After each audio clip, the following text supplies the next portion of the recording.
Welcome to the Passing Obstacles tutorial, where I will be discussing how to perform commonly used vaulting techniques in parkour and movement.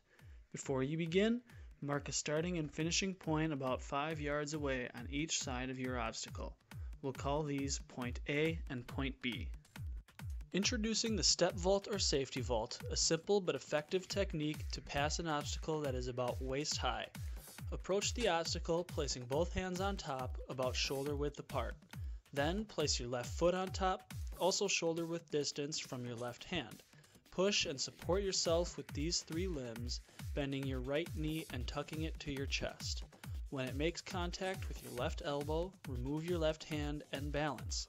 Slowly shift your weight forward and extend your right foot to the ground, contacting it with toes first. Keep your right hand behind you on the obstacle for support. Put one leg down at a time, removing your right hand, and continue your motion toward point B. Do this 10 times, progressively trying to move just a little bit quicker each time and eliminating setup time as you place your hands on top of the obstacle. Then, for neuromuscular balance, repeat this 10 times with the opposite limbs, bringing your right foot on top and bending your left leg through. In order to be automatic with the step vault, you should be able to perform it with control and with only one hand. Approach the obstacle in the same fashion, but without the left hand. Bring the left leg up, but leave enough room between it and your right hand so that you can comfortably bring your right leg through. Slowly extend your right leg in front of you, bring it backward behind you, then one more time in front of you, and finally exit the movement. Do this 10 times with your right hand and left leg, then 10 times with your left hand and right leg. Finally, practice the one hand, one foot step vault itself until you are comfortable with a quick pace on both sides of the body. After practicing this many times, you should be able to simply hop up and swiftly move over the obstacle. The cartwheel is one that utilizes some upper body and core strength along with awareness of momentum. Begin sideways, reaching toward the obstacle with your left hand. Prepare your right leg for a good knee drive and leg swing up and over the obstacle, reaching for support with your right hand. It will be easier to keep your knees bent but facing outward as you let the rest of your body spin around. You should land first on your right foot, then your left as you exit the movement, and face the same direction as you started. If the upper body strength is lacking, you may lightly slide across the top of the obstacle with your chest, supporting yourself as much as you can with your arms. The next technique is a favorite among beginners for its fluidity and simplicity, along with its name, the butt spin. Begin by approaching the obstacle with your right hand and situating your body so that it is perpendicular to the obstacle with your right hip against it. Pivot to the left and sit on it. Straighten your left leg, slightly lean back, and grab the opposite side of the obstacle with your left hand. Then swing your left leg up and over the obstacle, turn, and follow with a right-legged swing. Place your left foot on the ground on the opposite side, let go with your right hand, and bring your right foot to the ground, finishing perpendicular to the obstacle with your left hip against it. Continually practice this, attempting to minimize and eliminate time standing perpendicular and time sitting on the obstacle. Try to increase your pace upon approaching and exiting the movement as well.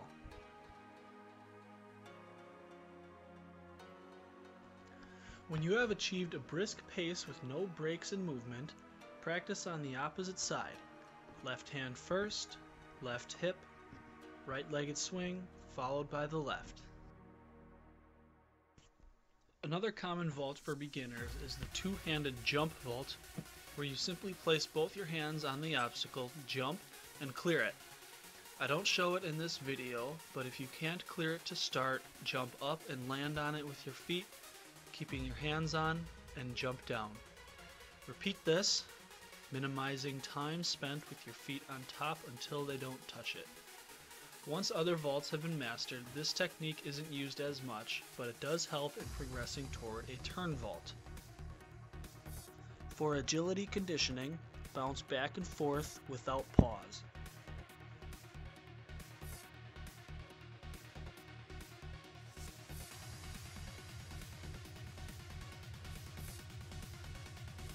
The lazy vault is a technique used when approaching the obstacle at an angle and when you're feeling a bit lazy, although it might take more effort to learn than you'd expect.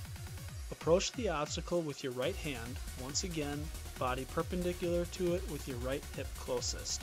Swing your right leg up and on top of it, slightly hanging over the opposite side. Sit on it, then follow with a left-legged swing, and finally use your left hand to push the obstacle behind you. Practice speeding up these steps until nothing but your hands are touching the obstacle.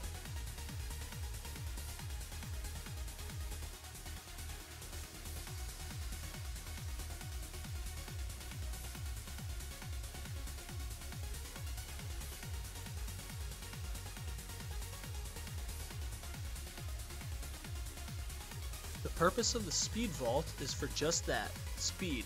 Begin by performing the step vault with faster approaches and quicker, softer touches with the foot until the only thing touching the obstacle is your hand, not for support or locomotion, but for weight redistribution.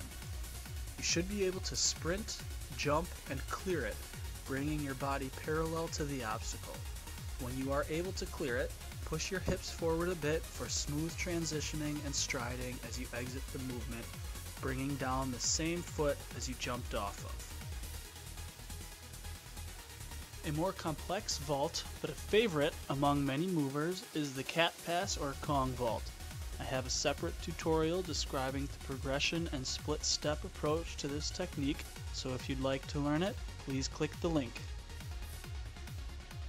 When you feel comfortable with many of these movements, a fun way to practice is to find or set up many obstacles close together, performing one after another. You can also utilize some creativity by simply using one obstacle and continuously passing it using different techniques until you are tired. Two ways to do it are through improvisation or planned sequencing.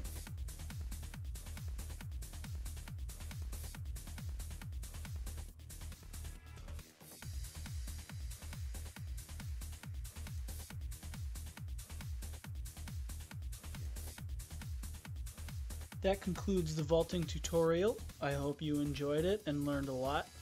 If you haven't already, please see my tutorial on various forms of quadrupedal movement. Thanks for watching and happy training!